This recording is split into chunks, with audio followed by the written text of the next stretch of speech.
Okay.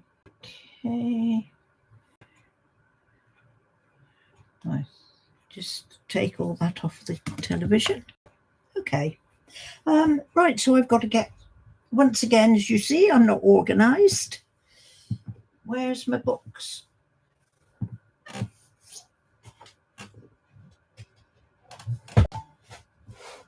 Whoa. So, we had the red book here yesterday. Let's have the... Right, I've got a few pages here that I have been scribbling on to try and get a couple more bits of poetry started, but I can't get my head around it. So I'm going to have to hopefully try and remember which ones I have read to you and which ones I haven't. I know I did the teacher one. I know I did the bullies one. Oh, this is my granddad one. And that one, I haven't done those.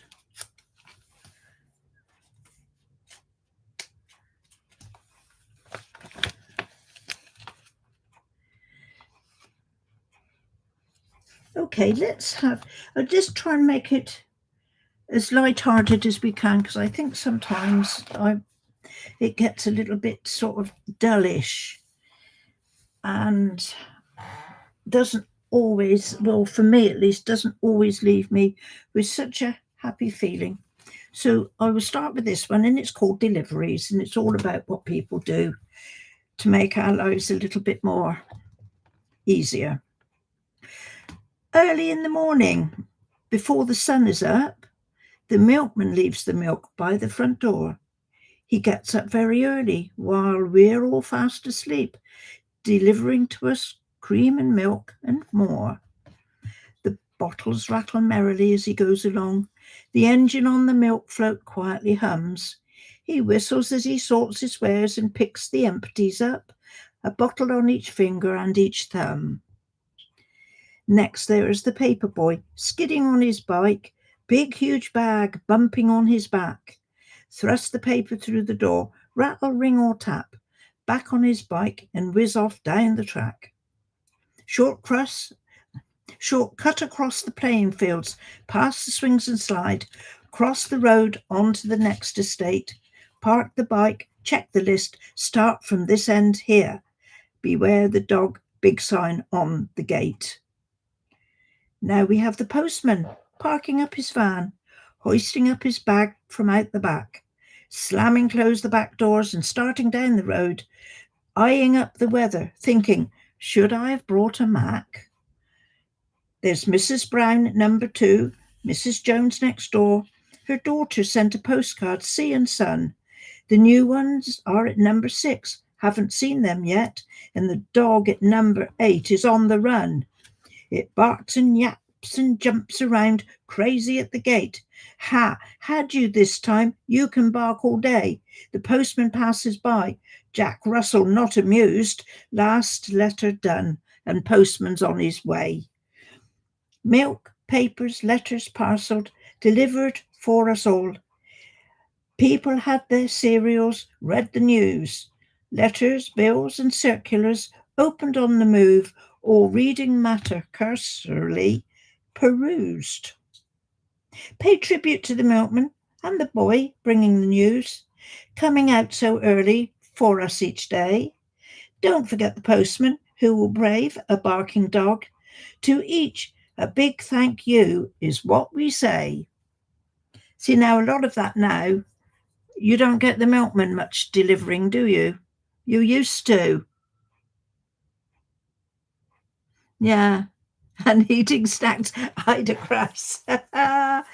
Yeah, I mean, I can remember, obviously, when I was going back again when I was young and I lived down out in the country, we were by there was quite a few farms around. And when I was really, really young, we used to have the farm man, the milk, come bring churns of milk on the back of this flatbed. and my mother would go down to the gate, and with an enamel, a really old-fashioned enamel sort of jug type thing, and he would fill that up from his churns, and that was milk that had nothing done to it at all. That was straight from the cow. I'm not sure if you can still get it nowadays. I know you used to be able to pick up bottles of, what's it called, unpasteurized milk, isn't it? But I'm not sure if you can nowadays. But that was when we were very young. It wasn't even a milkman then. And then a few years later on, when we went up, when we moved up to nearer the town, we then used to get the milkman. And then when I moved into where we are now, many years back, and the kiddies were only young kiddies then, yeah, you drank milk. Yes, absolutely, Ardacross. And I can remember my mother in the summer, the first thing my mother would do would be boil it up. And I suppose that is the type of thing that they did later on to make, if I've got if I've got this right, it would then mean it was pasteurized, boiled up. But again, I'm not sure. I've got something going along in the back of my head. Mainly, maybe they do that at the farms now. I'm not sure whether they.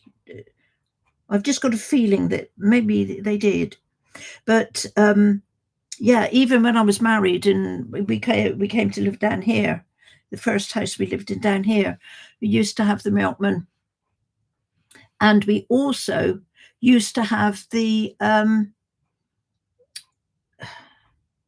I don't know what we called him, but he brought the bottles of fizzy drink, the Corona man or something, and he would come every Saturday morning, and you would, he would have lemonade and orangeade, and then I'm not sure if it was still about. I used to drink Tizer as well when I was little, and that was a fizzy drink. Goodness knows what it was made of. But I always used to wait for that man every Saturday morning, and to bring the fizzy drinks. And I know our kids used to love it. There's so much is gone away now. The Kaiser, the Kaiser. What did it taste like? I have no idea. I cannot remember now. But there was a Kaiser. I don't know. He was called the Corona Man, I think. But yeah, that went on for some time. To be quite honest, I cannot remember exactly when that all stopped. But it's crazy now, and it's all the coming of the supermarkets, isn't it? That's knocked all of that out. Yeah, so probably the people that delivered the milk and the fizzy drinks are now working in the supermarket selling it there. Yeah. Well, let's see what else. Shall we do a little animal one? Okay, let's do a little animal one. My little dog, my faithful friend, makes me happy when I'm sad, makes things better, and you can depend he doesn't say I told you so when things go bad. Sitting at the window each day he waits for me, barking at the people next door, pricking up his ears at the cat up our tree, wondering what it came here for.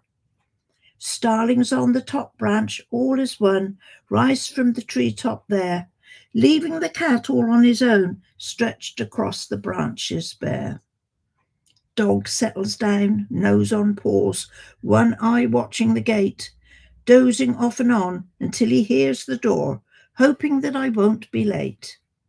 Like a shot from a gun, he's out in the hall, feet a mad scrabble as he runs, hurtling out to meet me. I don't have to call. It's like the onslaught of Attila the Hun. Let me get my coat off, make sure I've shut the door. What a greeting, jumping at me like a frog.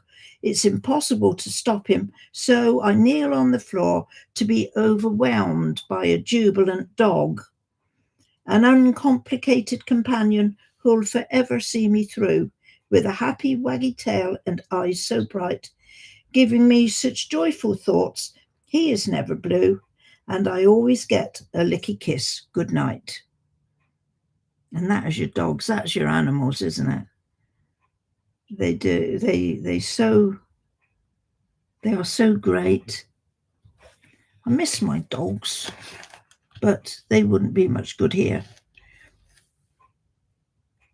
Oh gosh. Okay, now that's about a dog. Now I'll read you about a cat. I have a cat who is through and through the brightest and best, with eyes piercing blue. Now this couldn't be right. Can you have a blue-eyed cat with ginger fur? They're usually those white, beautiful white cats, aren't they, with blue eyes? Anyway, sorry. It was just a thought. I have a cat who is through and through the brightest and best, with eyes piercing blue. Ginger fur, the softest you'll find. He's a real top-notch, one of a kind. He sits all day, primping and preening, never stints on his daily cleaning, lies in the sun, purrs soft and low, and what he is dreaming we'll never know. Sometimes he'll sit with an inscrutable face, surveying surroundings, checking out the place. Lift an ear or give it a twitch. Is it lunch or tea time? He's not bothered which. He'll scrutinise starlings, thrushes and jackdaw. Large birds or small, they'll look good in his paw. Give him a reason to lick his lips. They taste just right with a bag of chips. I don't think. Then in the evening, when day is over, he'll bag the comfiest place on the sofa. Won't give a hoot for you and I. Just curl himself up and go bye-bye. There you are, and that's the cat. But looking at it again now, I'm not sure if a ginger-furred cat would have blue eyes. Yeah. Maybe that's a little bit of a mismatch on my part.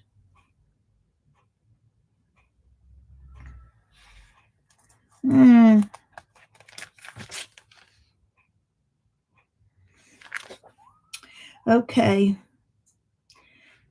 I don't know. Shall I read you this one? This one again is something. No, I don't think I will. It's writing about something that happened.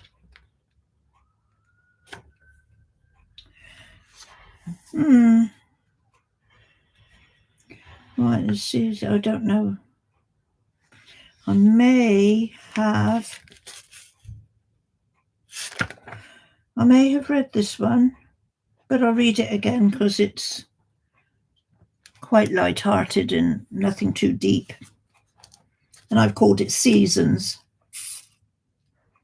When I was young, each winter the snow would drift up to the hedgerows and over them all. I'd walk up to school through a world of white glow, a sky of grey snowiness, and a lone blackbird's call. Disturbed by my passing, shaking his wing, feeling too damp and frosty to sing. Then the morning would come when I'd wake to find the winter time melting away, nature working her magic, sun warming and kind, vibrant green shoots peeking out at the day. Songbirds came singing to make it their duty to tell us to look at the earth's radiant beauty. I lived a good half-hour walk from the school. In summer it was such a treat. Wild flowers there at the side of the road, uncurling their leaves ready to greet. Celandines, cowslips, a colourful profusion. Buttercups, bluebells, nature's profusion. In autumn the leaves would come tumbling down, blown up in heaps, swirling there on the ground, or making a blanket of golden and brown, a fascination to jump in and kick all around. And look, what is this in its spiky green shell? a shiny brown conker lying just where it fell.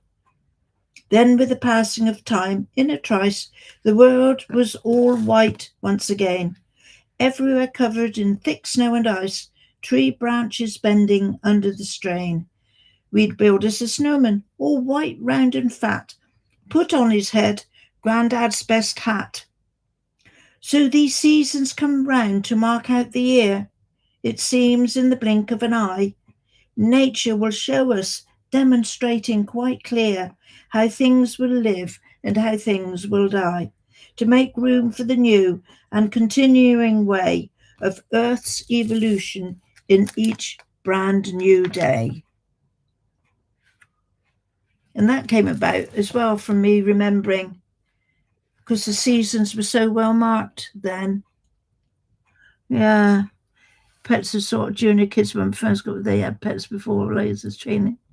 Yeah. Yeah, I like the animals. I'm not too much of a cat person, but I like them. I loved my dogs, so they were so lovely.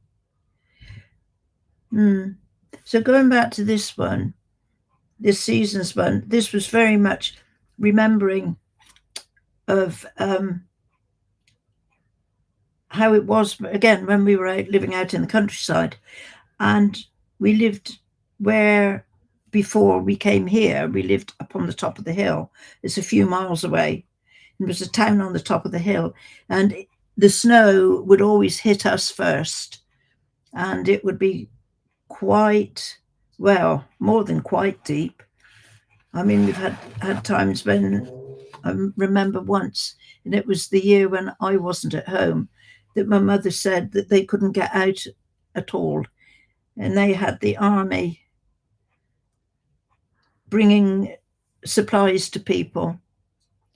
And because my mother at that time, my parents at that time, we'd moved up from the country, and we were up on the council estate, because I was a council estate kid as much as anything.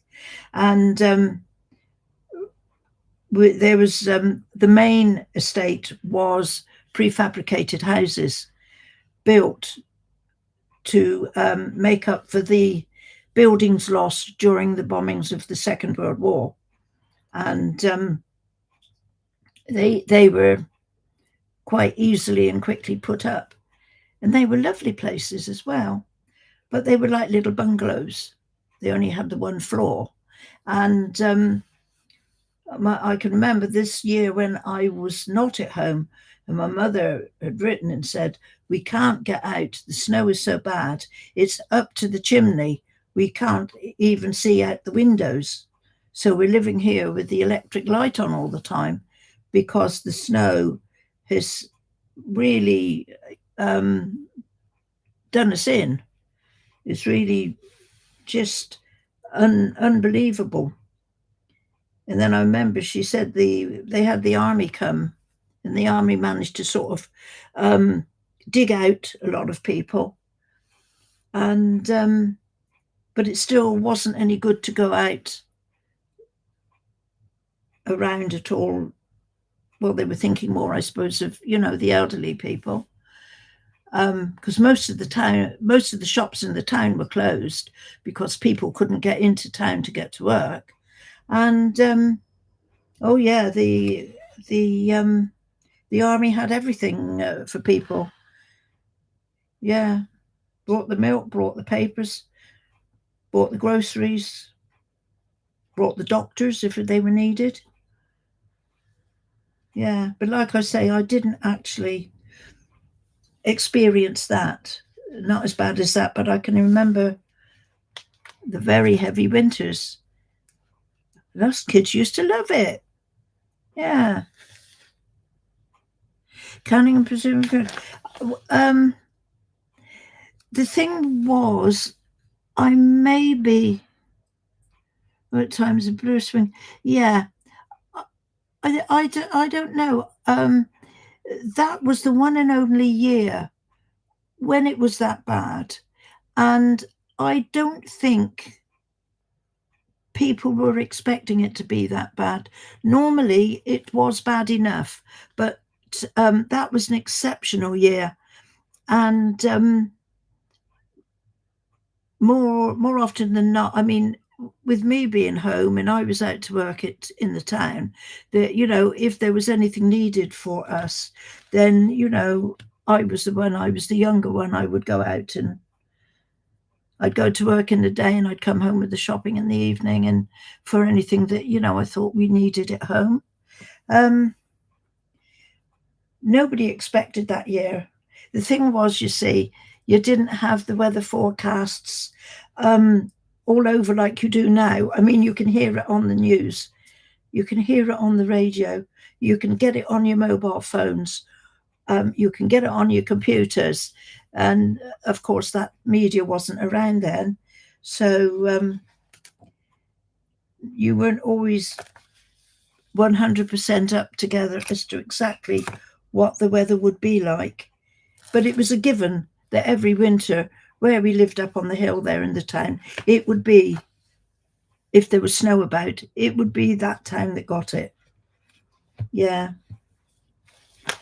So another little thing, maybe, how are we doing for time?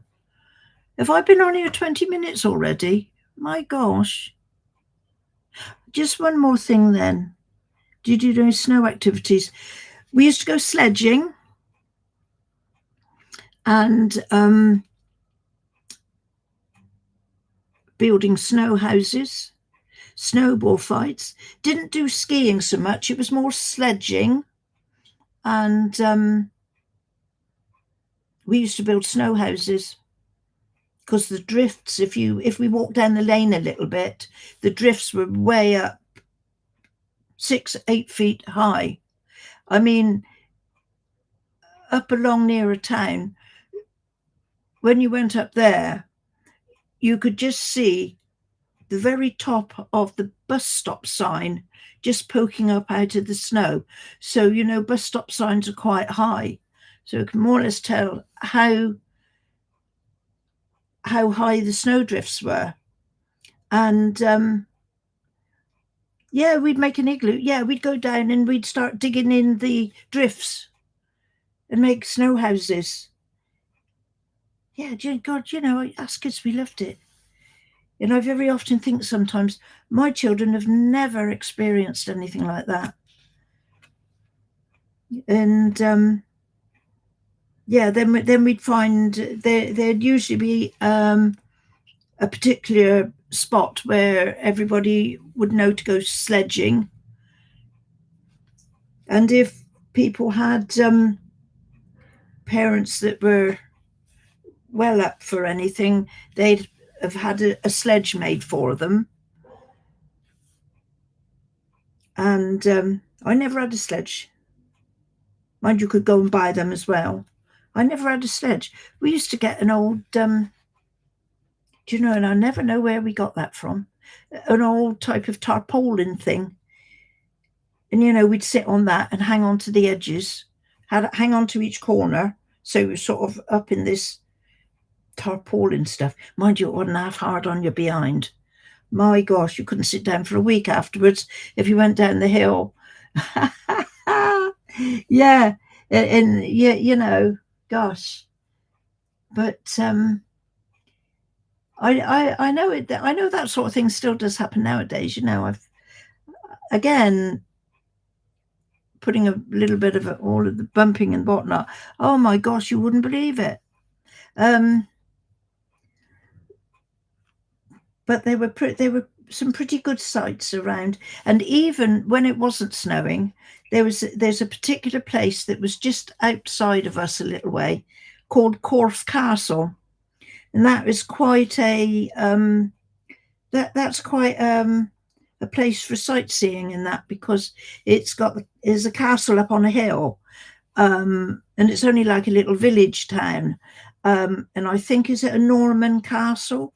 Of course, it's all in bits and pieces, but it's a very well-known sightseeing place. But the hill that it's on, of course, is quite steep down. And we used to go there even when it wasn't snowing, and take our bit of stuff, whatever we were sitting on, and we used to go skidding down there. Yeah. Hello, Mo. Hi, Mo. We're just. Have I visited any of the intact castles? Not really. When I was younger, it was more going round the big houses that had been turned into like museums and that. Yeah. I can't think if I've ever visited one, not, not one intact castle, but I remember doing a lot of the old houses, and some of them are they're quite a sight to see. But I'm trying to think which would be the nearest intact castle to me now.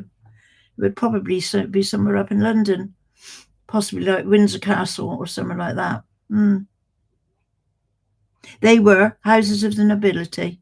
Yeah, yeah. And when I think about it now,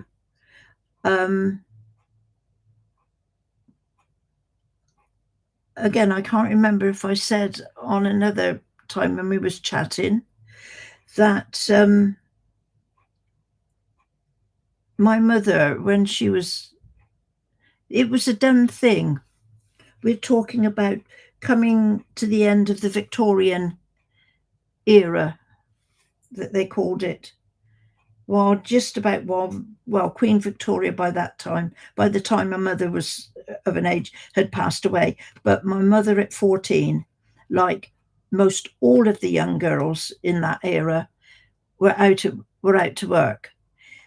And a lot of it was because the families were so big that, as soon as a child was able to work and contribute to the family, that was the done thing, and that's what they did.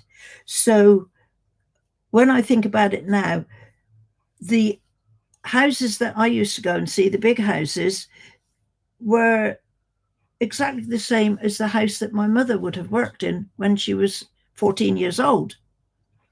And yes, you see, the people that lived in these houses, they had everybody to do everything for them. In some respects, you'd call them a lazy load of devils. They wouldn't even dress themselves. They'd have a maid to dress them. They'd have a maid to do their hair. They'd have a maid to wash their back when they had a bath. They had a maid to put on their shoes. They had a maid to clean their room and light their fire and keep the house clean. And my mother worked downstairs in the kitchen scrubbing floors, 14 years old. We don't know nothing about that nowadays. Really don't. And now that's all sort of gone by the by.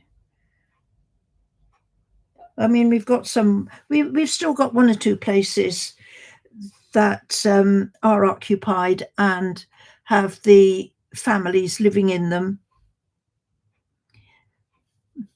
She always suffered with what they called housemaid's knee, and it was where your knee used to swell up, and it was packed full of fluid that made it swell, and that was because of the kneeling all the time.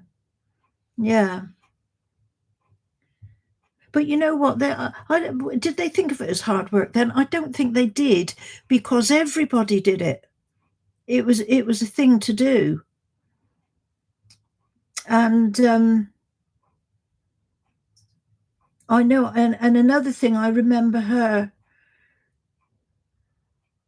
she didn't talk about it a great deal, but she did talk about in 90 now. I wrote it down somewhere because I was going to write about it later on. I can't remember I've put it.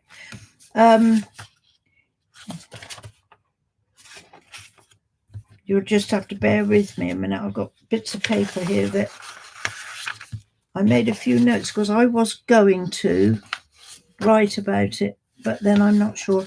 I'm talking about the general strike that happened in this country, and it was the general strike in 1926.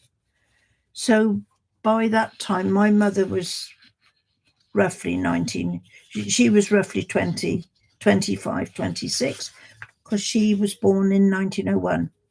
And there was a general strike over miners, and we've had many strikes in the past over the miners.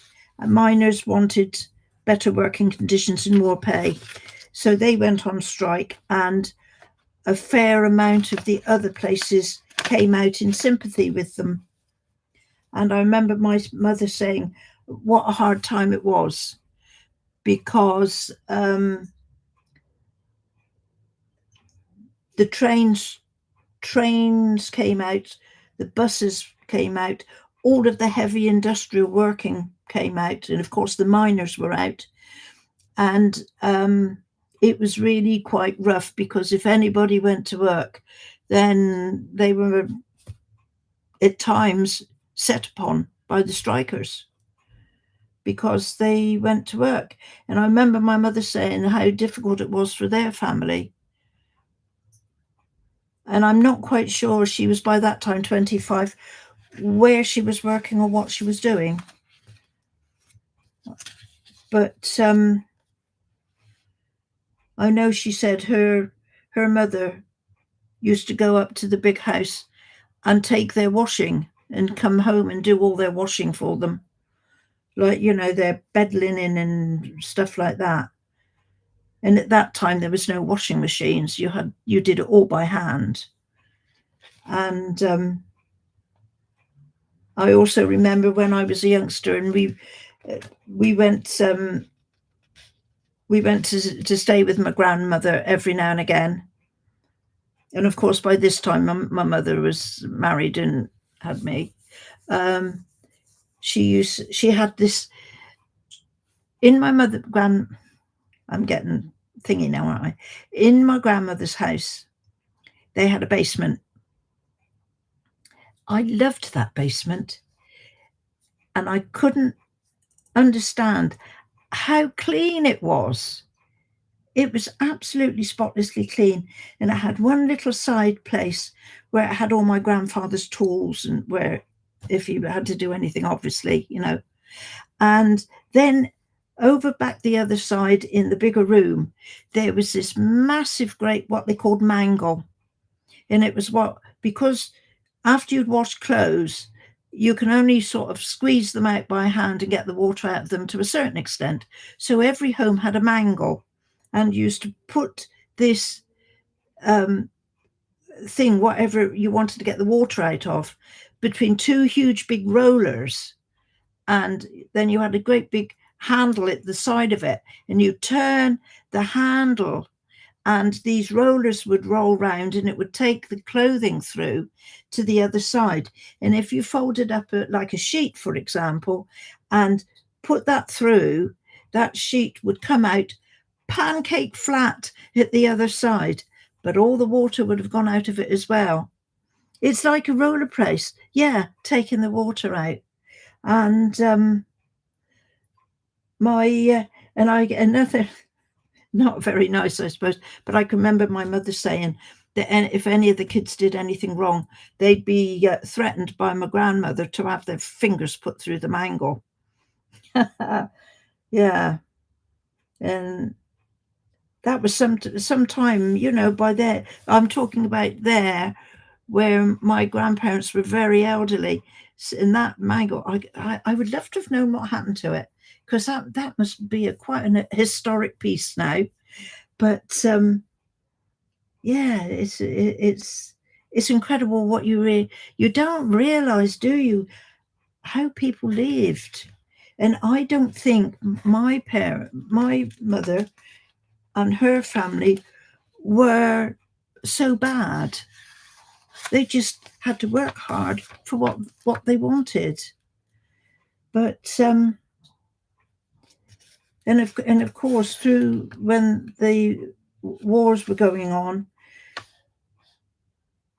Again, I'm not 100% certain, but I would imagine that all of the lads, my mum's brothers, would have gone to the war. And I remember and this was something I was only saying to my husband the other day, on the wall in the front room of my grandmother's place, I always remember there was a massive, great if you look behind me and see the picture I've got on the wall, if you turn that up round the other way, that was the size of this picture. And it was a picture of one of my mother's brothers in uniform out in Egypt. You could tell it was Egypt because it was all sand and that behind him. And I always remember seeing that photograph. How they got it to be like that, I've no idea. I would really very much like to have known what happened to that picture, because I would have loved that picture. But that's some years ago now as well. We say, I tell because I had to go library to school. Like, oh, I know. Do you know what? A lot of these kids, I feel for them really, because they have got so much that they're bombarded with nowadays that in some respects they're not helped to be children. They're pushed on and pushed on, and then they've got the opportunity. And obviously you don't realize a lot of these things when you're a youngster, but they've got the opportunity to learn and to go further with stuff, and they just don't seem to realize that it is such a good thing to do. There's too much else going on for them that is more interesting. It's a shame, but it's the way of the world nowadays, isn't it? And I really perhaps would be at a loss to know what to do with the youngsters if I had any nowadays. I probably think they wouldn't like me very much because I'd be too strict. You try to tell them, do it for your own good, but they don't have any of that, do they? They won't take any notice of that. No way. No way. And I'm just trying to look through this to see if there's anything else. Anything else?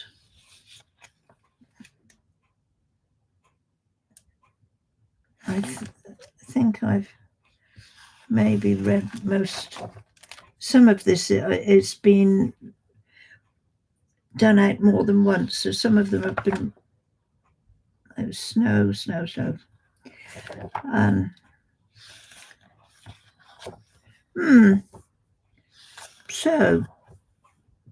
what else do I have? I'm just looking. Okay, what about... Oh, then again, you see, some of these things some of the wording I've written in, I might...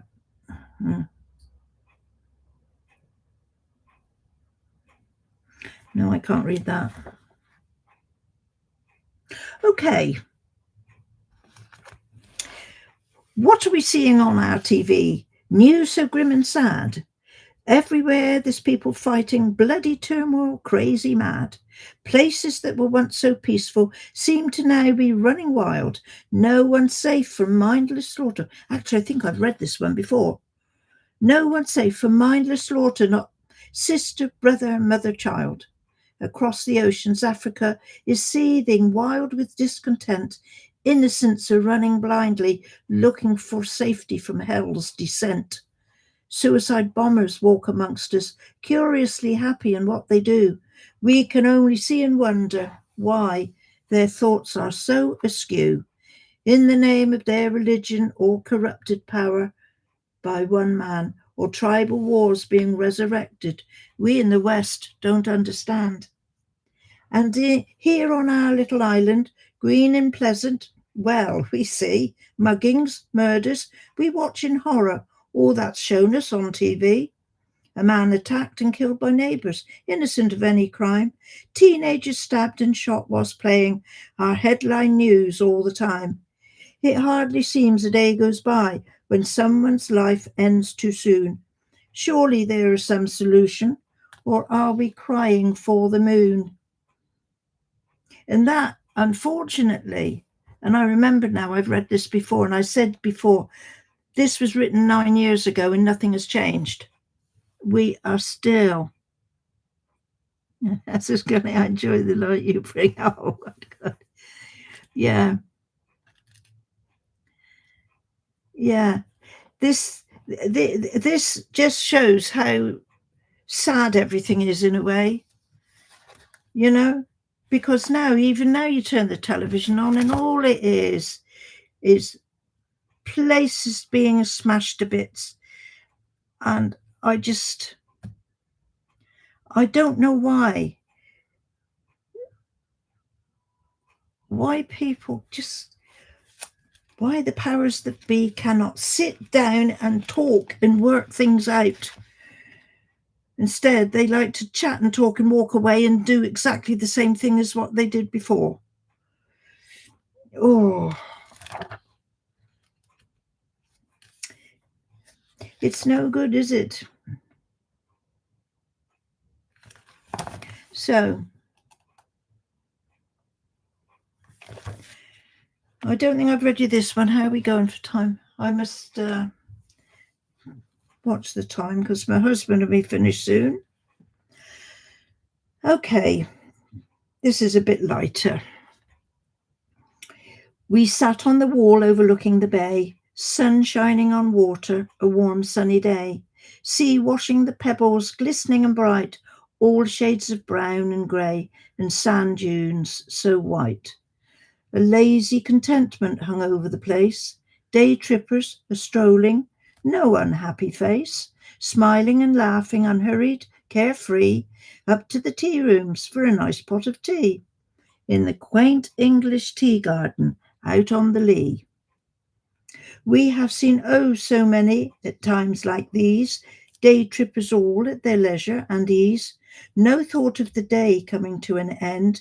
It's still only 5, and who's made a friend? So what if it's Monday tomorrow? Who cares? The sun is so warm. Let's find the deck chairs. An hour of sunshine will be most relaxing and make going to work in the morning less taxing. Then all too soon, home time has arrived. It didn't seem only a minute since 5. Who's left their cardie? Whose bag is this? Now make sure there's nothing else you've missed. So, with a last look around at the sea, they get on the coach half-heartedly, not wishing the day to end so soon, and give it an hour and you'll see the moon, telling us all the day is done. Although it's over, it was such fun. There at last, all aboard, chattering away, leaving us on the wall, overlooking the bay. There you are, that's a day out. That was the time as well when and again, I don't know if they still do them, but you used to have mystery coach trips for a Sunday. And you could go and buy your ticket at the coach station, but you wouldn't have a clue where you were going. And you would have a mystery Sunday afternoon out. Yeah. Henry, hello, Henry. Hi. I must admit I never went on one, but they were so very popular back in the day. And then again now, I don't think anything like that happens anymore. It's something long gone. I don't even see any coaches or buses around much anymore. Again, I suppose it's the way that now so many people run their own transport. But I'm just trying to think the last time I came into town and I saw buses parked up the top of the town where they usually drop people off from the villages. You just pick a direction. Yeah. I find a lot of cool things that way. Do you know what, Ida Cross? I always say, okay, happy days if people want to go abroad and take a holiday, but there are so many things in this country that I bet none of us have thought to go and visit and see. I think we've got some really nice places in this country, but I suppose people, yeah, you all would want to go out to get the sunshine. I must admit, the weather is not that good here, is it? For sometimes for your holidays, but I'm just looking. I've got an idea. If not, yeah, I can remember once we went because we used to go out every Sunday with the kids, every Sunday, and it was normally down because we're not very far away from the beach. It was normally always down to one of the seaside places. And I remember one day, for some reason, we decided to go sort of the other way. And I've got an idea. The idea was to go to Bournemouth. And we went along so far. And again, I'm not sure if I'm remembering the names of the places properly, but we got to a place called Littlehampton. That's right, Odacrus. Yes, absolutely. We don't need to go that far. Absolutely. We got to a place, I'm pretty sure it was called Littlehampton, a few miles away from Bournemouth. And for some reason, we turned off to that signpost. And we ended up on the ferry going to the Isle of Wight. And we'd had made no plans to do that at all. Now, I'd never been to the Isle of Wight before, and it's not very big. And I remember my husband had his slippers on because we weren't going to go anywhere very much that day. And we went over onto the ferry and we took a tour around the Isle of Wight. And the Isle of Wight is not very big. And within a couple of 3 hours or so, you can practically go around the whole of the island. And that was I suppose you could call that in a way a bit of a mystery trip because we didn't expect to end up there. And yeah, I remember we went there. And I remember my husband had his slippers on. He was driving the car with his slippers on. But yeah, that was something. but like I say, yeah, we used to go out every Sunday with the kids. Oh, well, I think just as much as anything, because at that time,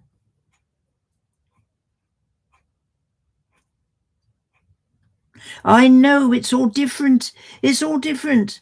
Yeah, yeah. And yes, Ida Class. It takes a while, doesn't it? It's the same as, when we've gone home to my husband's place, we've had to watch. He was always so careful about driving over there. And I remember we're going along the road, perfectly clear, and it was 2-lane traffic. And then I suppose it wasn't called a dual carriageway, but it was similar to a dual carriageway. And we were going along here and we were going up the hill. And my husband's talking to our lad. And I don't know if he could only probably been about 6 or 7, because I think it was 5 the first time we went over. Anyway, my husband was saying, shall we zoom up the hill? Shall we get up to the top of the hill? And the little one's going, yeah, come on, Dad.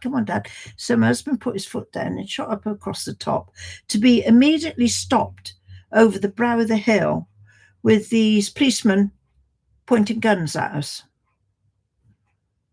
Oh my goodness. So of course they stopped us dead. And if I remember, it wasn't so much of the speed we were going, but going up the hill, my husband had gone over a white line in the road, and they blinking saw that, and they stopped us, and that was an immediate monetary fine. Yeah. What a thing. Yeah. But it's all experience. And then one day when we came back, we had, well, it was my husband's sisters, I think, had packed us up with some vegetables from their garden, because he quite liked the beans and stuff that they grew. And you can now, but you couldn't get them in this country. Yeah, they did. They stopped you for anything, Henry, they did. And all adds up to make us, yeah. Hey, Michelle, yeah, do you remember that? And they were supposed that Dad was talking Spanish to them, yeah, because they thought we were English, didn't they? And then I remember, I don't know if you remember the time, I think Milagros and Isabel had packed up a load of vegetables or stuff for us to bring back, and we got caught coming back. We came back on the boat, and we got caught at the passport place. And I remember this blinking great hulky woman cleared our car out of what we had. Yeah. Yeah, because you were only young then, weren't you? Do you reckon you were probably about 7-ish or so? Yeah. Told you, hello. We were just having a chat about old times and things we've done. And I don't know if that was the first or the second time we'd been over there.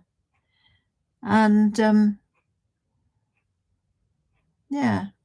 And I also remember, because I thought to myself at the time, your father looked like a blinking tramp. He hadn't bothered to clean up, shave or anything, and he looks awful when he doesn't shave. Ah. Oh, Theo, do I have some life advices for the youth? I don't think that you would like it if I told you. If we'd been sleeping in the car, yeah, we had. Yeah, that was another thing with your father. He wouldn't stop, really, would he? It was a right old thing. When we go over with the car, because that's the only way he would ever go, we'd go over in the car, and we'd get out at, is it Le Havre or the other place? And we would drive all the way through France and nearly all the way through Spain, because it was way over the other side. Yeah. And yeah, we sleep in the car. And God's sake. And I can remember now, did we stop off at Bilbao? And Martine in a lot of the other ones, was it Bilbao? To have in good memory, yeah. But I can remember we had, now I can't remember what the car was we had, but it was that big long blue one. And we stopped off to see whoever, and they all wanted to come with us because we were going to home. And they all wanted to go as well. So they all piled in the bloody car. And how many people? We had about, I don't know, 6 or 8 people in a four-seater car. It was, that was a Granada, yes it was. And that was from Bilbao, wasn't it? And can you remember how many was there? That's right, we had the sunroof on. And there was bloody suitcases and packs of stuff, and we were all stuffed in this car. And I tell you what, I think if we had been stopped then, we would have been in trouble, because that was well overloaded. And the trouble about them was, they didn't care that they were going to stuff us all up in the car. All they wanted to do was get in and go where we were going. Terrible. Yeah, that was something. God's sake, when you think about it. Dear, oh dear. Yeah. Oh, what else can we tell you? What is my life advice for the youth? Do as you're told. Okay? You can have an opinion, but when you do tell your opinion, say it nicely. Don't say it like you know it all and the olders know nothing. Fun memories, yeah. Yeah. No, I feel sorry for youth today. I said it just now, didn't I? They have got so much going on. There's too much. I was spoken like a gran. No, no, I don't know. I perhaps now at my age might be a little bit more lenient than I maybe was when I was younger. You'd have to ask Michelle about that. But you reckon you've had a good well, I hope you have, Michelle. I hope. Well, I put it like this: is as long as we were able to give anything that you needed. I mean, I can remember your father he used to take you off to down to Weymouth and that of a Sunday, and you used to come back loaded up with stuff. Yeah, I mean, when you caught him in the right way, he'd buy you anything you wanted. Mm. They just ask Google. They do. This is the problem, isn't it? There's a load of stuff on Google, and some of it's not always good. Mm. Well, I hope, yeah, yeah. I mean, if you've got youngsters, you've got to support them, whatever. Maybe, perhaps a little bit more harder than you would. Like I say, now I'm older, but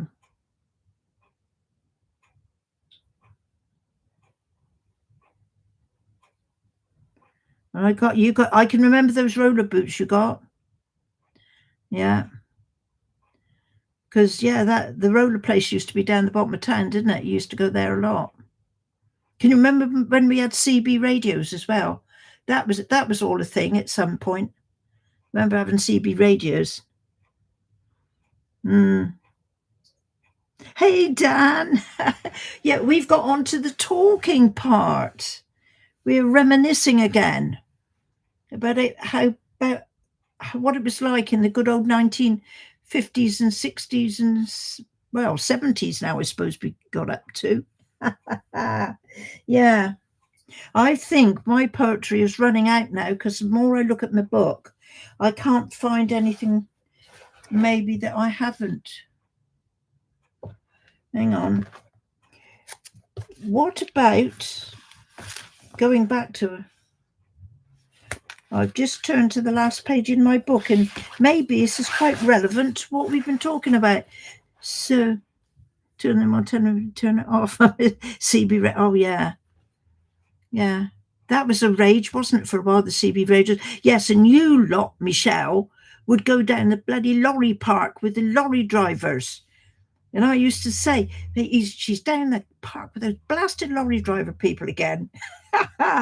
Yeah. Oh, so Joe, I hope we do meet again. Yeah. um, Perhaps yeah, because my husband will be up in a minute. Just to finish off, I will read you this poetry, and it happens to I've come about it is fairly relevant to what we've been talking about. What do we do to our children today? Our life is stressed, and so are they. From the time that they're first held, even when they are grown, a nurturing love is a must to be shown. They're the next generation, the continuing life, mankind's future army in peace and in strife. Life is confusing for all these young minds. We're a nation of mixtures and rules of all kinds. Multicultural, they call it. Everyone side by side, working for betterment, working with pride, and to live a free life with a smile on the face of a child who's feeling secure in their place. Cherish these young ones, show them the way. They should have peace and happiness every day, so they can show love to their children and friends, promote joy and harmony, make war have an end. What a life all could live, what a world it would be. So let's start with the young ones and live happily. Maybe that is sort of a good end to the subjects that we've been talking about. And that's quite appropriate. So it's good, yeah. Do you think so, Dan? Do you like that, Michelle? I'm nearly coming to the end of my poetry. I'm trying to get my head round to do a bit more, and I don't know if you realise, Michelle, this was written 9 years ago. Being a superstar, you're all too kind, honestly. Yeah, 2016 I wrote those. Seems incredible. That was quite a nice little poet, that, though, I think, wasn't it? I just happened to turn to the end of the book, and there it was staring me in the face, is saying, read me, read me. Yeah. Yeah, it was 2016, Michelle, because I've got a couple of bits I found on the computer, and that was the date it was given that I'd written. It was that long ago. Yeah. Well, I think I'd better go now. And think what we're going to. Oh, tea. Fish and chips for tea tonight. Yeah. Oh, yeah. I wrote that.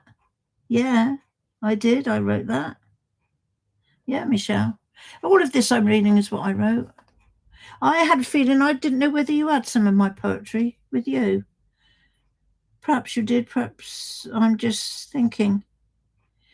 But,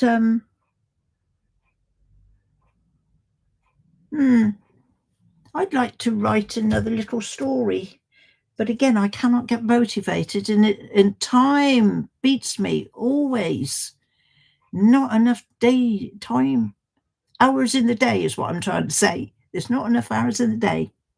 Yo, Dan. I'm sorry if you came along a bit late. But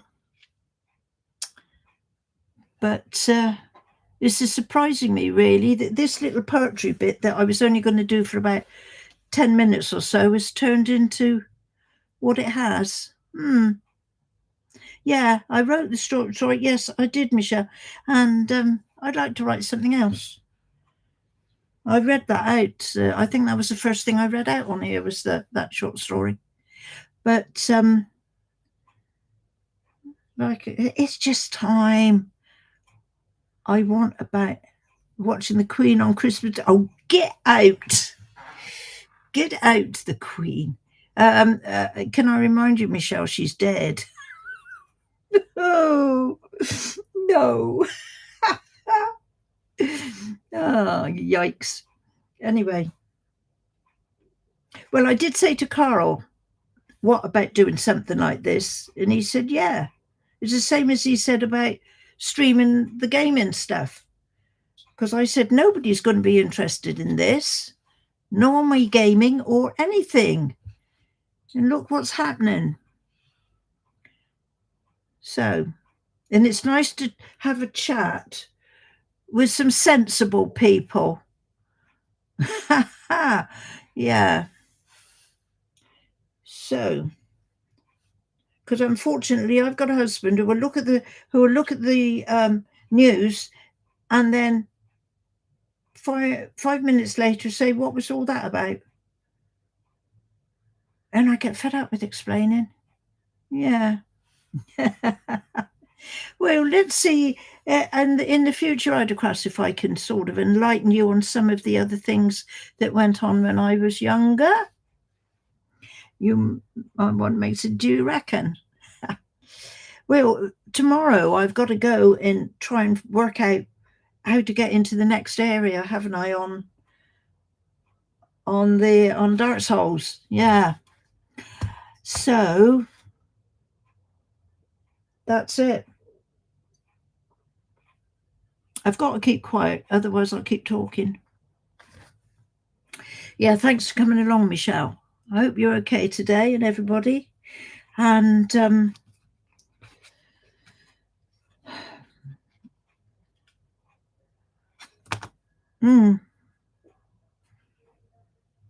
oh no, I remember that. I've got an idea. Yeah, Michelle. Yeah, I remember. If they'd had their way, they'd have had the whole blinking class come down to see that it was true what he was saying. Yeah, I know. They I know he used to. Yeah. Yeah, I do remember that. Yeah.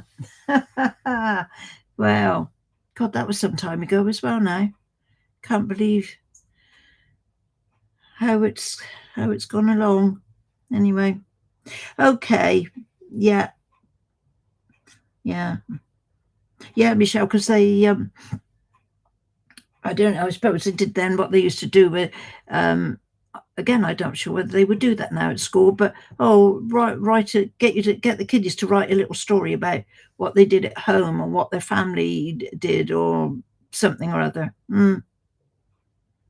Until to find out the truth. Yeah. Yeah. I tell you, if it had been possible, we would have had the whole lot over here or wherever I was living at the time. Yeah. We might have been in the house then, so I could have just let them all out in the garden. They didn't know. They didn't believe him. Bless him. They didn't. No, he had a job to. Well, maybe I had somebody on here, not on this, but when I was gaming, thought I was an AI. Well, you never know nowadays, do you? They never know. Yeah, never know. Okay, so I got to go now because husband will be up, I'm sure, very soon, and get something to eat. So everybody, thank you very much.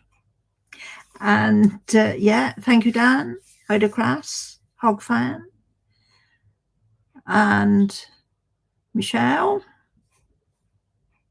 That'll be it for the day. Where's my thingy? I'll have to turn myself off, won't I? Get rid of my books. Oh. And also I have to look and see what rubbish we got on telly tonight. I have to amuse ourselves somehow, don't we? Though I should probably... I think I might have one thing. Yeah, okay. Ignore me, I'm talking to myself. Over the weekend, yeah. Oh, I'm glad you're feeling better, Michelle. Yeah, that's great. Yeah. Yeah, see you the weekend sometime. You take care. Oh, and just a little afterthought. I had a reply from Matt just now about 24, 36 hours after I've texted him. There you go. Typical Matt. But at least he replied. There we are. Hey. So I'm now going to press a button. I'm going to say goodbye to everyone. And tomorrow we'll be going at Dark Souls like you wouldn't believe. Yes. Yeah, it is, isn't it, Michelle? Yeah. Yeah. Bye. I'll see you weekend, Michelle. Come on. There we go.